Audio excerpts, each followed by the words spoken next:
Okay, so let's get into what's happening. Not in the Bay Area. And I think that sometimes when we sit here in the Bay Area, and I'm going to be honest, we look at other states and we're like, what the hell are they thinking? And we live in this type of bubble where because a lot of the people we surround ourselves with, and I'm not saying it's 100%, we see it in our community on this show. But, it's a largely liberal area in which we live. That when we hear stories like I'm about to tell you, it blows our mind and we just don't understand and we can't fully comprehend what it must be like. So imagine this. You're a teacher and you're preparing for a spring concert, which is so cute. I mean, any parents out there, you remember. I have instant images in my mind of my kids in first grade preparing for spring concerts and singing these songs and how cute they are. Well, apparently a class of students at Higher Elementary School in Wisconsin, in Waukesha, Wisconsin, which is about 20 miles west of Milwaukee, they were planning on singing a song by Miley, Cyrus, and Dolly Parton. It's called Rainbowland, and the song is about acceptance and love. And I'm going to show you, and I showed this yesterday. These are some of the lyrics of the song. Living in Rainbow Land, where skies are blue and things are grand. Wouldn't it be nice to live in paradise, where we're free to be exactly who we are?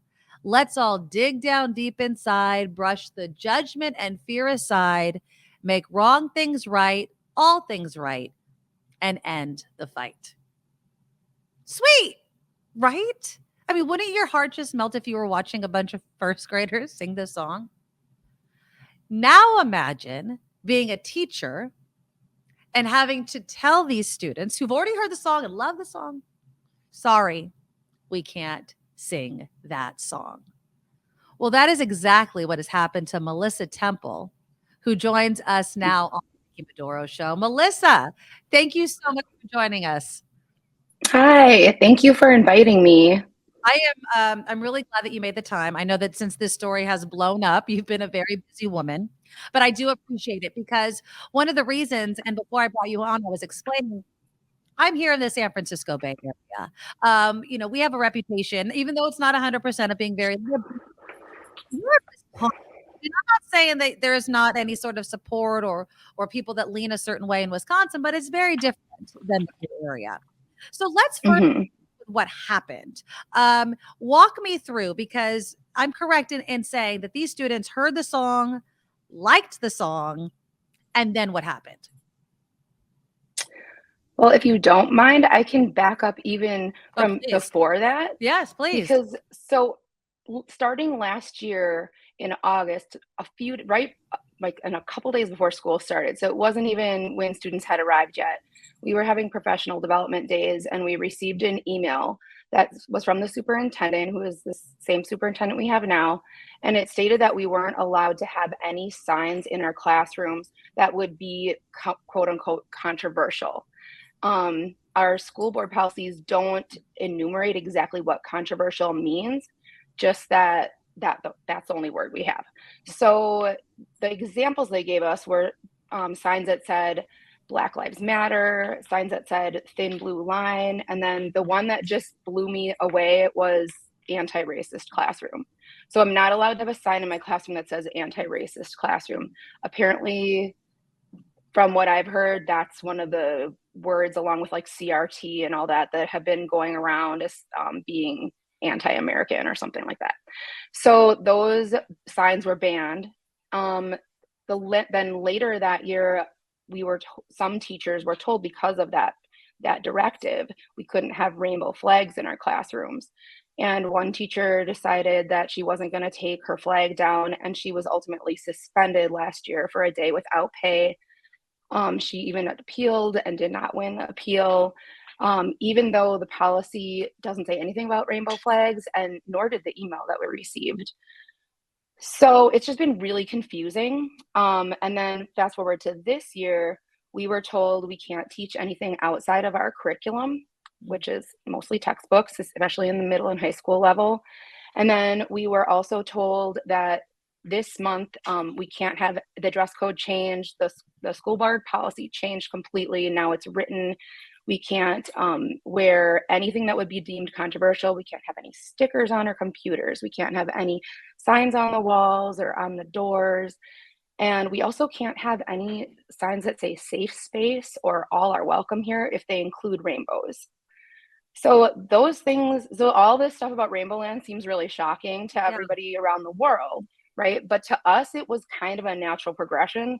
And I just find it very interesting that we are now being told by the district that it's not about the rainbows and the songs or anything like that. It's just about the controversial nature of the song or something along those lines.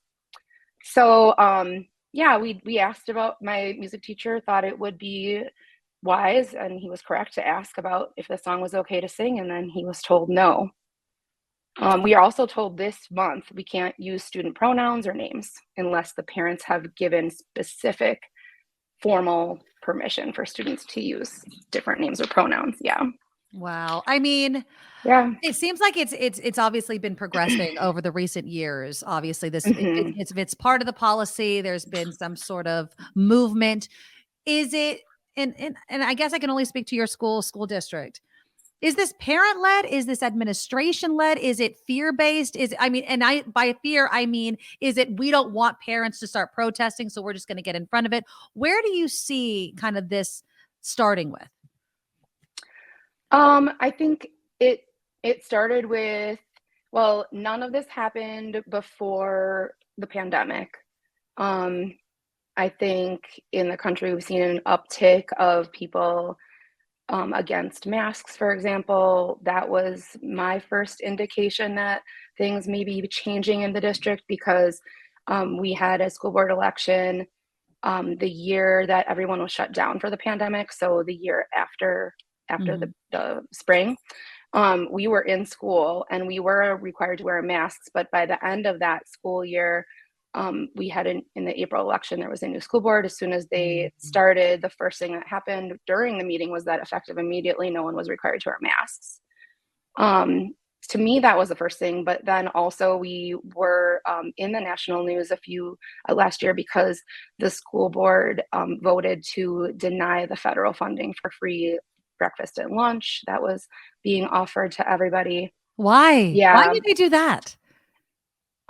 There's all kinds of reasons that were given, and there a lot of I can't say because I don't want to lose. I mean, I'm probably going to be in trouble already, but I can't say without quoting people, and I don't want to misquote people, but a lot of ideas about poverty and how people in poverty, how we can help them by not helping them. Oh, okay. Yeah. And I do want to, first off, I just want to apologize. Some comment got up on my screen that was derogatory. Oh, that's okay. And I'm sure you get it, but that's not something I wanted on my screen. So I just want to get ahead of it right now. What, I was actually going to say to that comment that I have so many documents, and that person is welcome to see any of the articles. I have the written school board policies. I have the emails from our superintendent. I have statements from parents. I have school board testimony. You're doing it. Yes. Yeah. You can tell me, you can say that I'm, not telling the truth, but I'm only speaking in facts right now. Anything else would get me in trouble. So I definitely don't want to be fired. I want to leave on my own accord. So let me ask you this. This is the question that always pops in my mind when people talk about parental rights and parents coming out and being against things. Where are the parents that are for these things, and why, in my view of it, why aren't they getting louder? Or are they in places like your school district and in Wisconsin? Because when they say, well, parental rights, well, what if I want my kid to go to a school that teaches these things? Why does my desire and my opinion not hold as much water as some of these other people that are protesting? Well, I'm so glad that you're asking about that, because that's so important. And I think that actually in Waukesha, we have a model for parent allies. We have an organization called the Waukesha Alliance for Education.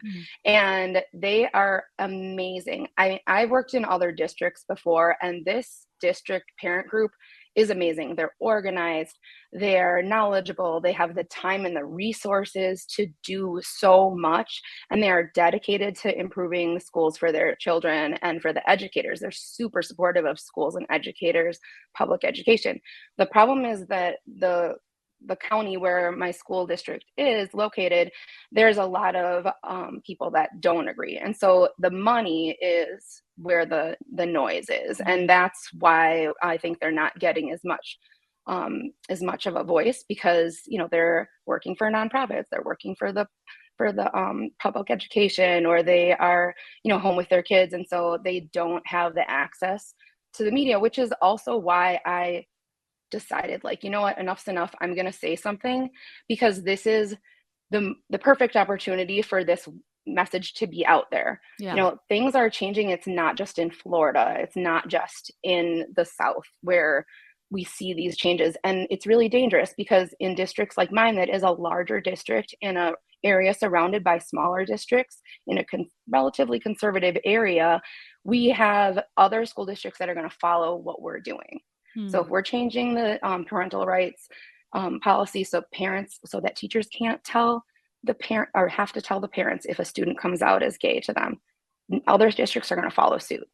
And it is terrifying. As an educator, as somebody who's dedicated my life to children, I am scared for them. And that's why, I mean, I'm at the point now where if I lose my job, or if I am disciplined, the benefit of being able to speak on these issues is far greater than the loss of that position. And I know that I have so many families supporting me. I've gotten so many texts and emails in the past 24 hours from people that I had in my class years before, and people that I have in my, the parents I have now, saying that they're proud of me. It's like, it's just so encouraging and so nice to hear. And it just makes me keep wanting to move ahead, because I just know that I'm doing the right thing. And sorry, I can just keep talking forever. Oh, no. I have a lot to say. I want to give it to you. Well, yeah. And I love that about you. You know, as a teacher though, and when the fear that I have, not just, you know, as an American, but as a parent who has 2 children in public school, how do we keep teachers like you? How do we keep teachers, period, who I can only imagine are so freaking sick and tired of people that are not in education, who are maybe just coming at this without educating themselves of, let's say, books, or just have this political slant to why they're taking the stance that they are, that we're losing teachers. I mean, you're saying, okay, if I get disciplined or if I lose my job, I'm okay with that. But students need teachers, and they need teachers that aren't going to bend to the will of necessarily political decisions, or fear of a political decision or pushback. So how do we keep teachers like you? Or do you see what I'm seeing happening? Oh my God. I cannot agree more with what you're saying. And I'm so glad that you brought this up, because honestly, I've done a lot of interviews in the past 2 days, and no one's really asked me about that. And I think it is so important, not just because I'm a teacher, but because I'm seeing the repercussions of these policies and what they're doing to educators. And it is heartbreaking. I have friends who are not doing well. They're teachers, they're running GSAs, they're working with students, and they're not allowed to put a picture of their partner and themselves in their classroom. They're not allowed to talk about what they're doing on the weekends. But not only that, they're not allowed to see a rainbow in their building. And so how does that feel when you previously saw something like a safe space sign, and now it's not there? And that's also how kids are feeling. I mean, how deeply that can traumatize a person when they're going into an inhospitable workplace. Talk about toxic. And they're not doing well. And believe it or not, there are a lot of educators that identify as queer. Queer people care about kids. Surprise. Yeah. I just can't, people, I think, even myself, I'm a cis straight woman. I was surprised when I became a teacher that there were so many queer teachers in my building. And I quickly realized that's the norm. Of course, there are queer teachers. And I guarantee that people that are arguing against this have had their child in a class with a queer teacher, and they've probably really liked that teacher. Yeah. People that can identify with the way that other people are oppressed in our country or that are silenced, really understand how to help kids feel comfortable and how to build relationships with them. And so those are the kind of people we want to have in our buildings, you know, and it just has been extremely difficult. And I feel not only that I'm speaking out for students, but that I'm speaking out for parents and teachers as well, because teachers are no one ever asks teachers how they're doing. You know, that's what you asked, what can we do? I think showing support for teachers is, and not me, right? I'm okay. But the ones that are being silenced and not being supported, those are the ones that really need to hear those voices from others, because it's just hard. And I fear that they're quitting. We had more resignations last spring than for many years. We hadn't had that many. I've heard about teachers resigning mid-year this year. I heard there's one teacher that's leaving right after spring break. This week is our spring break. So it's not a big district. Yeah, it's not. They're done. And leaving in the middle of the year is unheard of. Teachers don't do that unless the conditions are extremely bad or there's some kind of a medical emergency. How do we in a state like California help? Or does the support of liberal enclaves like the Bay Area, you know what I'm saying? Like they're like, oh, that's crazy California. That's the insane Bay Area. Look what's happening over there. It's drug homeless. They have no moral, you know what I'm saying? Like bad reputations. Believe me, we were well aware of it. How do we help you? Because we could see this growing even here, you know, even at school districts in California, Northern California, it's happening. So we know we're not immune to this. Right. I know I actually have a lot of family in California. So shout out to Max, my cousin, and my cousin Daniel. They're all there in the Bay Area. And good. I love it out there. And actually, we were there the year that marriage equality was legalized, and we were there for Pride. It was super fun. Anyway, so just a shout out. I love you guys, and I also love that I can blend in as a mixed Asian person there. There you go. Because believe it or not, like I'm gonna stand out like a sore thumb with my pink hair and my Asian face as soon as I go back to Waukesha. I don't live I live just outside the city of Waukesha, but anyway, so I think that really just listening and making sure that you're paying attention to school board elections is I think people don't think about school board elections. You know, that's like the lowest tier of like politics. That's where we're really getting slammed. People are running for school boards and then they're picking up the pace and like moving on to other elected positions from the school board. That's a really big, jumping off spot for politicians. And just being aware that this can happen. This is happening in Waukesha. But not only that, like I like to add, I used to work in Milwaukee, and it's the largest urban district in the state. We didn't have in our district's non-discrimination policy, we didn't include gender identity or gender expression until just about 5 or 6 years ago. Yeah. Oh, wow. And we have an organization here called G-Safe that actually reached out to me because they knew I was an ally. And we organized a group of parents and teachers and community leaders to really press the school board to make that change. It took us 4 years to change in Milwaukee. Whereas we watched littler districts where they don't have as much of the bureaucratic tape and the like people talking about God and going to hell, like we didn't have as much of that pushback in other places in Wisconsin. And so we watched as one by one, all the school districts started to enumerate their non-discrimination policy to not only include sexuality, but gender and gender identity and expression. And that didn't happen in a large city. So I think it's important to know that sometimes it works the reverse way. And things are harder to do in larger, more progressive places just because there's more voices that can cloud and more red tape, Yeah. Before I let you go, one question that I'm seeing a lot in the chat is, and let me just throw it up. Copper says, I totally get where the teacher's coming from, but honestly, when I was in elementary school 50 years ago, we had none of those things in our classroom and we were okay. Is there this kind of mentality of like, look, we're not saying yes or no, for or against, it just doesn't need to be in the classroom. What do you say to that mentality? Well, I wonder if that person would like to go back and live in the United States 50 years ago. I mean, good point. That's, we're trying to make progress. And if you ask somebody that is now identifying as trans or queer and how they felt in schools 50 years ago, I think you're going to get a very different answer. Yeah. That's just not a it's a good question, but I think that you need to look at different perspectives instead of just your own. Exactly. And I think that, and that's exactly right. It's that we're listening to other marginalized or traditionally marginalized groups, and we've given them a voice. And now we're saying, nope, we want you to be quiet again. And we just can't do Oh that. yeah. We can't get people back in the closet, and we want people to be who they are, and we just want to accept them. And that's why it's so disappointing that that song, to go back to why you're here, this song is all about love and acceptance. Is it true that they were going to ban Rainbow Connection too? Yeah, and it's conveniently been left out of their press release.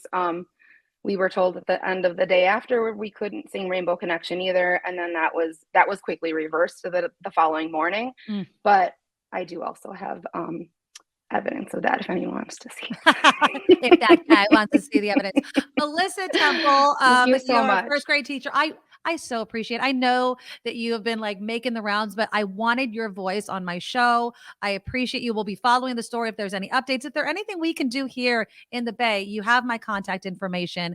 Please let us know. And good luck out there. Honestly, good luck. Thank you so much. I am busy and I wasn't gonna have time, but when you said that, the news this week was really sad, I thought, you know what? I'm gonna I just gotta come and help because You did. you You did. just sound so sincere. And thank you so much. I really appreciate it. I I appreciate love all it that too. you're doing. Thank you, Bay Area. Thank you. guys are And tell your amazing. students we love them too. And thank you. Thank Oh, you. I Thank you. will. All right. Thank you. Bye-bye. That's Bye-bye. Melissa Tempel again.